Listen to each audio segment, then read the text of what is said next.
আচ্ছা ভাই, সূর্য দিনের বেলা কিল্লে গে ওঠে? তা কখন উঠবে? কেন রাত্রি? দিনের বেলা কি সূর্য আমাকে কাজে লাগে? কেন কাজে লাগে না কেন?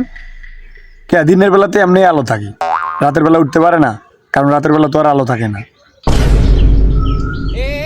আচ্ছা ভাই, আরেকটা কথা। আচ্ছা কি কবি ক। আচ্ছা, মানুষ যে কয় ইজ্জত গেল, তা ইজ্জতটা কনে গেল?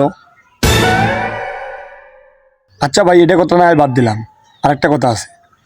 আবার কি কবি? আচ্ছা, মানুষ যে জন্মদিন পালন করে, জন্ম রাত পালন করে না কেন? যারা রাত্রি হলো তারা তো জন্ম রাত পালন করতে পারতো। ও বড় ভাই। আচ্ছা ভাই তুই থামবি? না ভাই, থামতাম না, আরো কথা আছে। আচ্ছা ক। আচ্ছা ভাই, জিলেপি যদি আঁকাবাঁকা না হয়ে সোজা হইতো, তাহলে জিলেপির নাম কি হইতো? আচ্ছা ভাই, এটাই লাস্ট কথা, আর কমু না। থাম, আর একটা কথা কবি না? না না ভাই, থামবো না, আর একটা কথা। বিষে যদি মেয়াদ না থাকে, ওই বিষ খাইলে কি মানুষ মারা যায়? না, ওই বিষটা তুই খাইস।